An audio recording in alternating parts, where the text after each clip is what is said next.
श्री सद्गुरुदेव भगवान की, गुरुदेव भगवान की जय। श्रीमद् भागवत सप्ताह ज्ञान यज्ञ आज कथा की द्वितीय दिवस की द्वितीय वेला की बैठक है।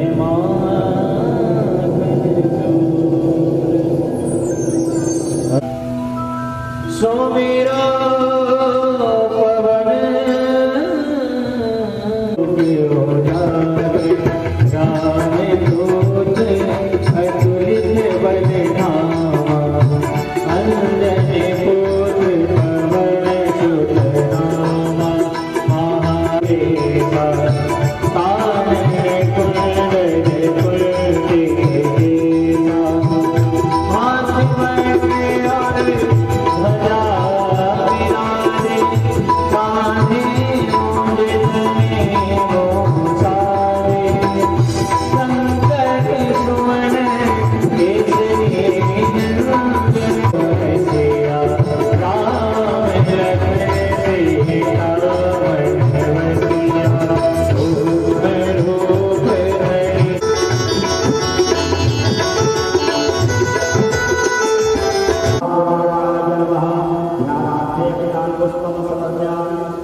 प्रणाम करें, आशीर्वाद प्राप्त करें।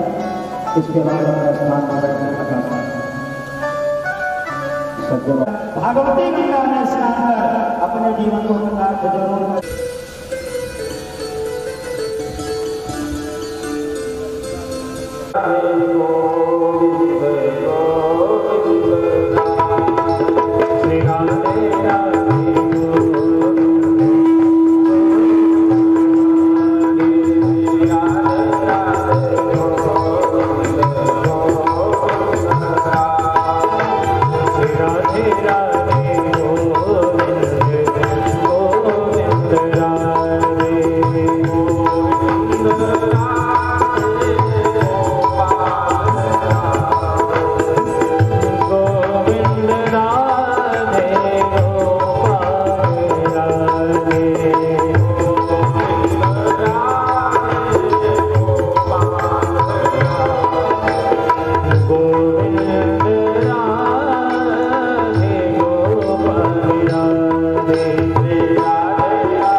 ये भागवतम की कथा प्रश्नोत्तरी है।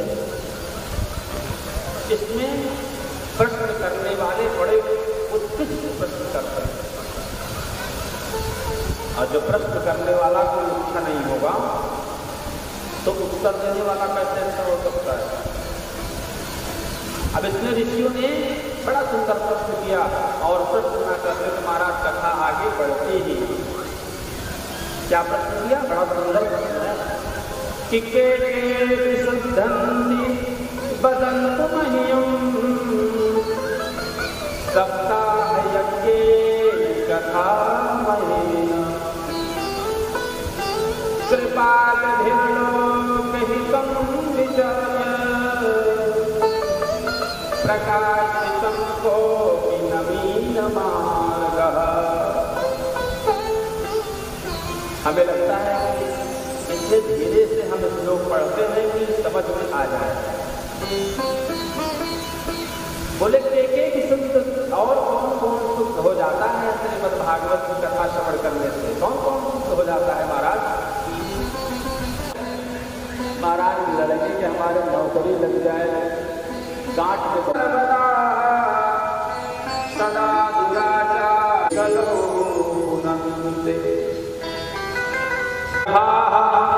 कुटिलश्च कामिनः, भला कुटिल और कामी प्रवृत्ति का व्यक्ति हो, हाँ ऐसा भी हो, तब भी क्या करें, सप्ताह यज्ञेन कलो पुनन्तु ते।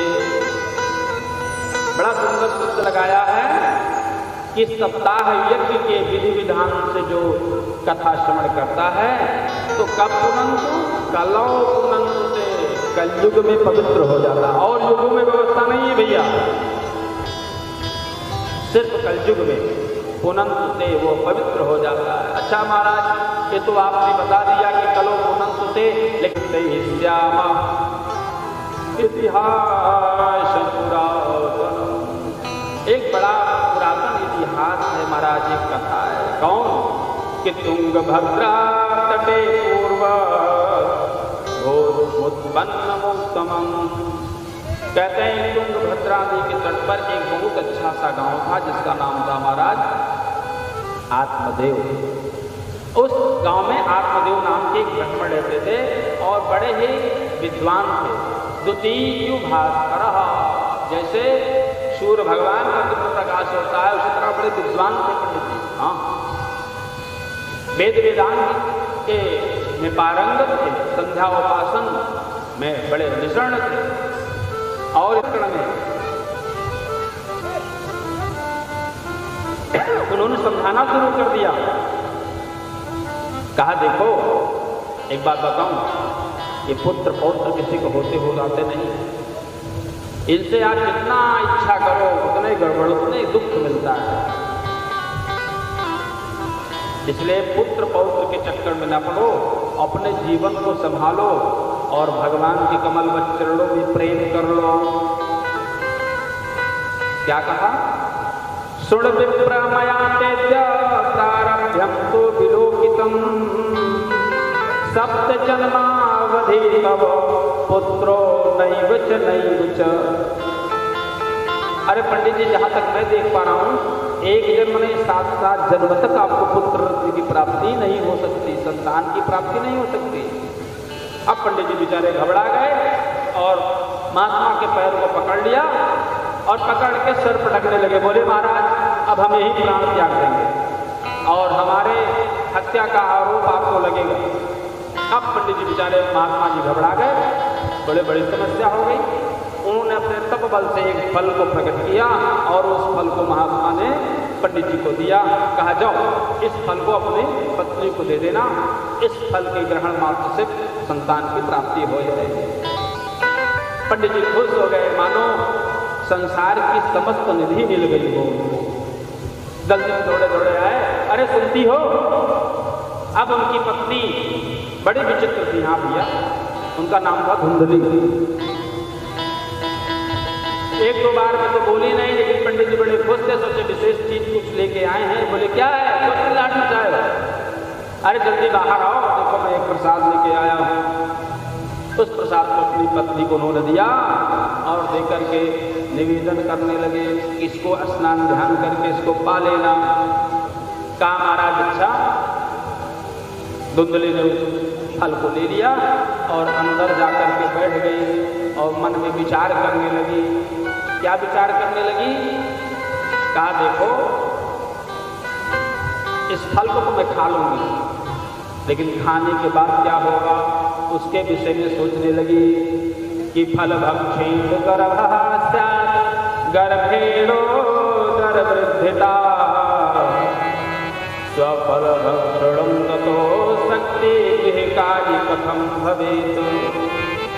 चलो मैंने इस फल को मान लीजिए खा लिया, मेरे पेट में गर्भ रह गया, बच्चा रह गया, तो सुना है कि पेट में बच्चा आ जाता है तो भोजन कम होता है, भोजन कम हो जाता है महाराज, और भोजन कम करेंगे तो फिर शरीर दुर्बल हो जाएगा, तो घर का काम कैसे करेंगे। अच्छा चलो ये भी बात कोई नहीं है। दैवात घाटे गजे ग्रामे काले कर्मणि कथम सुखवन्ना सवे गर्भम कुक्षे कथम उत्सृजेत। कहा महाराज इस फल को मैंने खा लिया, किसी महात्मा से लेके आए हैं, अब कहीं पेट में हमारे बच्चा हो गया आ गया, कहीं पेट में बच्चा तिरछा अच्छा हो गया, या किसी पंडित ने मंत्र पढ़ के दिया है, तो हमने सुना है कि सुखदेव भगवान 12 वर्ष तक गर्भ में रह गए। अगर 12 वर्ष तक ये भी रह गया तो हमारा तो मरणासन्न हो जाएंगे, हम तो मर जाएंगे, किसी काम से नहीं हो गया। अब इतना ही नहीं, मन में उसने भी सोचा मान लो हमारे लिए आ जाओ, और कदाचित मैं तो परेशान, कहाँ मान लो इतना ही होकर के हो गए ने सब फलक नहीं भक्त निकाय फल खाने लायक, फिर लालो पालो व्यवस्थित करो शरीर। भोले भाले पंडित जी हैं, उनसे कह देना हाँ मैंने फल खा लिया, और कह देना कब मुझे बच्चा भी होने वाला है, और सुन मेरे घर में भी बच्चा है और मेरा बच्चा होगा तो मैं लाके तुझे दे दूंगी, काम बन जाएगा। कहा बहना कि दुग्ध पान बच्चा कैसे करेगा? कहा वो मेरे ऊपर छोड़ दे, मैं व्यवस्था कर लूंगी। बड़ी कृपा हो गई आपकी। और उसने अपना जो उसका कुतर्क था, नाटक था, वो शुरू हो गया महाराज। अब तो मामला सब बन गया। उस धुंधली ने उस फल को बाहर बैठी एक गैया को खिला दिया। कहा इससे परीक्षण भी हो जाएगा कि महात्मा के फल में कुछ दम है कि नहीं है। उस गैया को भी महाराज गर्व हो गया, भगवान की महती कृपा हुई। जब उसकी बहन को बच्चा हुआ तो लाकर उसने दे दिया और फिर जोर जोर से चिल्लाने लगी बच्चा हो गया, बच्चा हो गया। चारों तरफ बिल्कुल घोष हुआ। पंडित जी ने खूब दान दिया हो, स्वस्थ वाचन पढ़ाया है, सब लोगों को खूब दान दिया, खुश हो गए कि मेरे जीवन में, मेरे संसार में और मेरे परिवार में एक बालक का जन्म हो गया।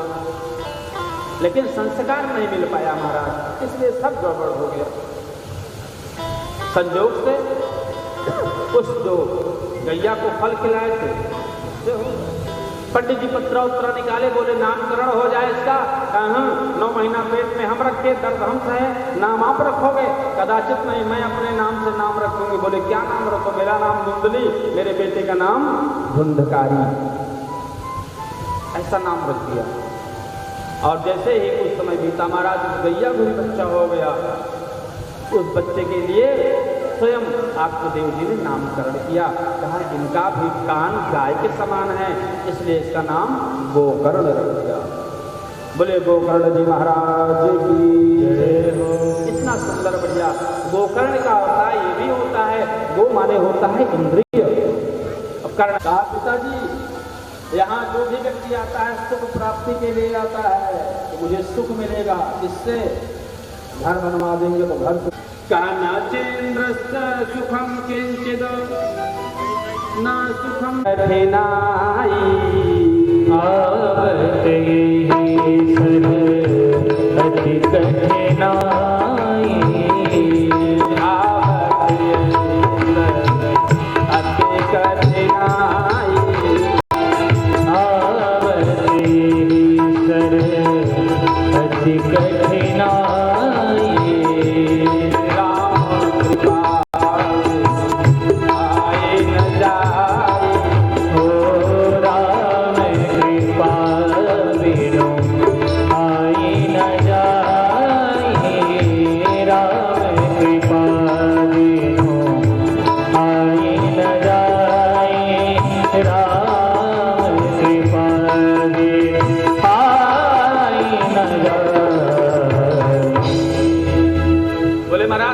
कठिन क्या है कि जो सत्संग रूपी सरोवर है, सत्संग रूपी जो सरोवर है, यहाँ आने में सबसे बड़ी कठिनाई होती है। जानते हैं क्यों? अरे कहाँ चलोगे, वहाँ 2 घंटा पंडित जी पता नहीं क्या बताते हैं, समझ में नहीं आता है। हाँ चलो चौराहे पर बैठ के पेपर ऊपर पढ़ा जाएगा, समोसा वमोसा खाए। अब आ तो रहे थे आप कथा सुनने, लेकिन वहाँ चले गए। हाँ और उसके बाद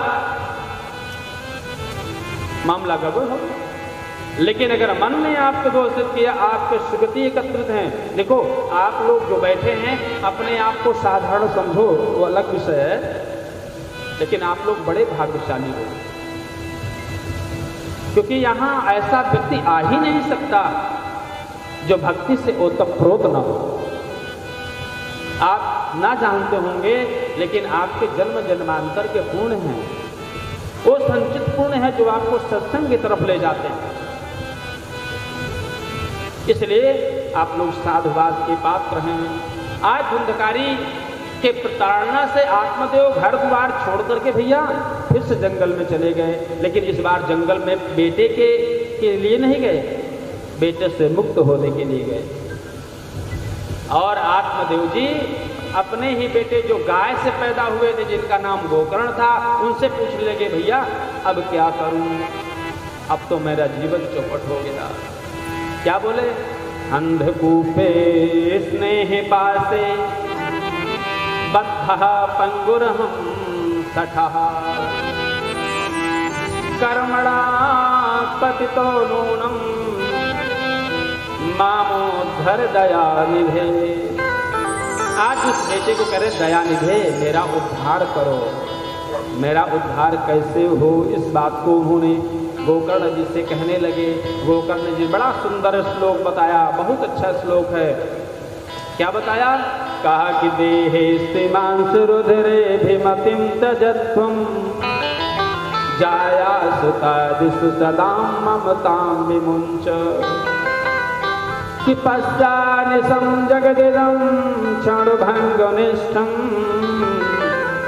कि वैराग्य राग रसिको भव भक्ति निष्ठः। पिताजी एक काम करोगे? बोले क्या? कहा वैराग्यता की तरफ चले जाओ। कहा महाराज यही तो झंझट है, घर गृहस्थी छोड़ने का नाम ही नहीं लेते।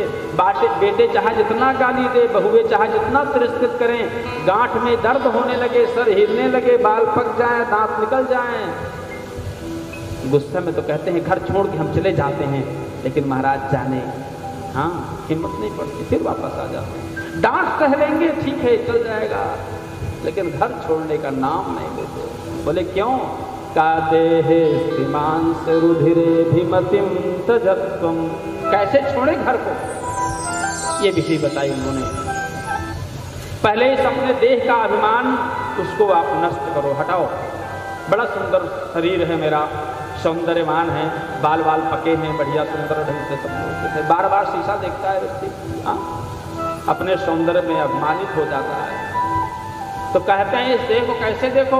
देखो कोई भी शब्द अगर समझ में ना आवे तो उसका संधि विच्छेद कर देना चाहिए।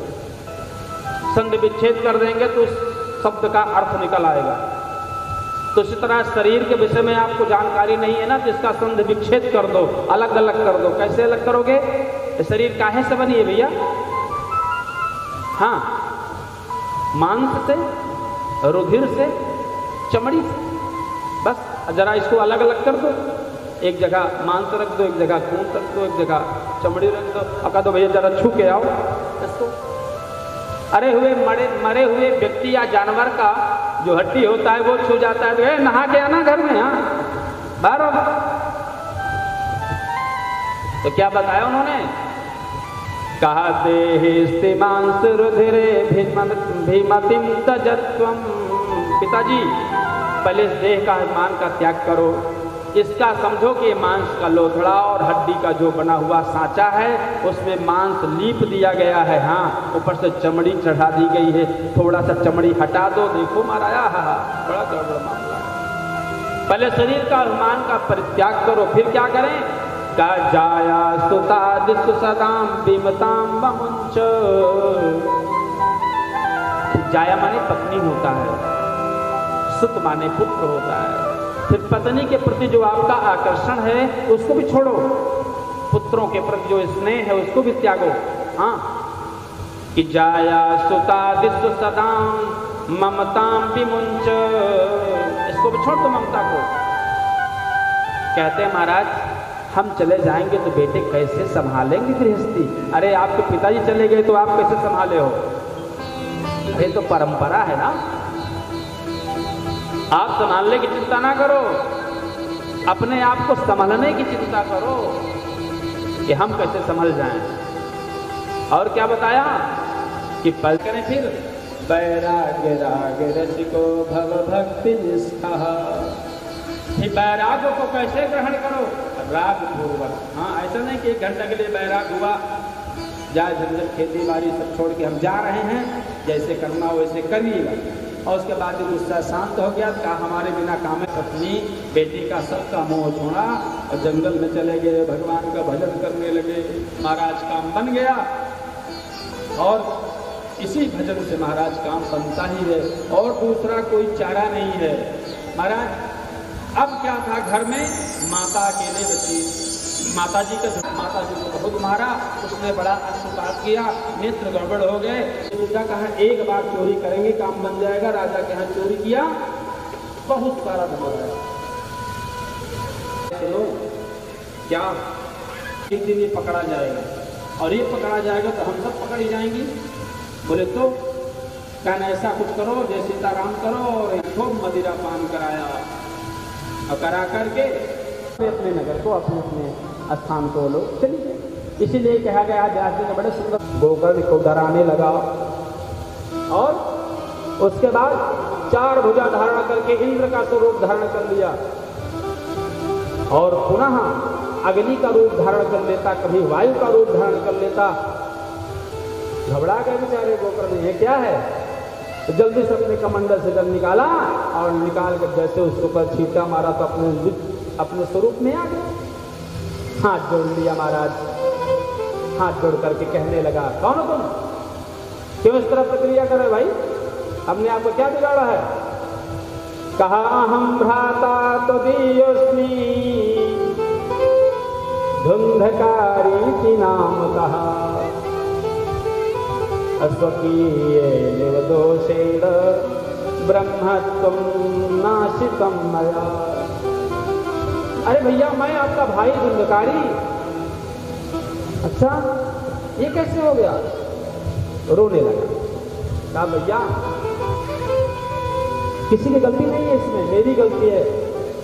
एक ब्राह्मण के घर में पैदा होने के बाद भी मैंने अपने कर्मों को नहीं समझा, मैं पाप पे। महाराज ने बताना प्रारंभ कर दिया, कहा कि देखो एक काम करो कि श्रीमद्भागवतां मुक्ति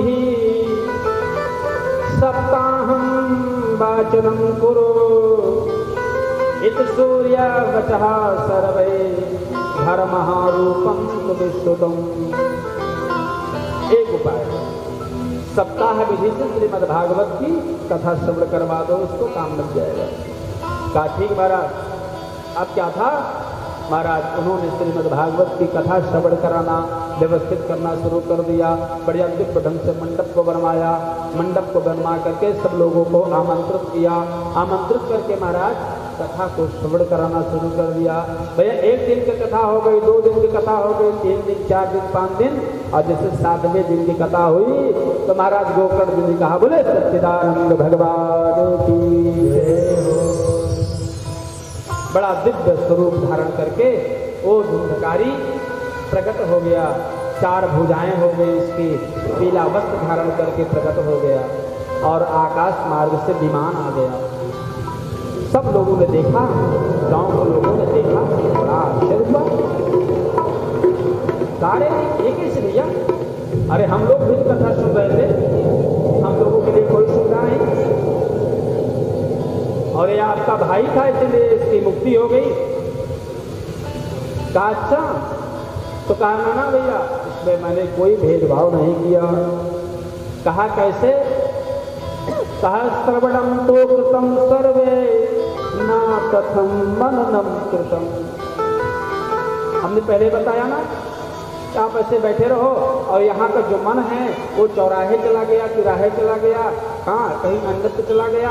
आप हमको देख रहे हैं, हमारी आवाज़ को सुन रहे हैं, लेकिन समझ में बात नहीं आ रही है। तो श्रवणम तो कृतम सर्वे, सुना तो आप सब लोगों ने, ना तथम मननम कृतम, लेकिन आप लोगों ने मनन नहीं किया। और उसने क्या किया? एकांत चित्त होकर के एक बांस के पोर में प्रवेश करके एकांत चित्त होकर 7 दिन की दिव्य कथा को उसने सुना और उसका काम बन गया। सब लोगों ने कहा भैया अब इस बार गलती हो गई, दोबारा गलती नहीं होगी, एक बार फिर से कथा कर दो। तो गोकर्ण जी ने फिर से कथा करी और सब लोगों ने बड़े मन लगा के कथा किया। हाँ देखो वो गोकर्ण की बात अलग है। हाँ बाबूजी ने बड़े परिश्रम करके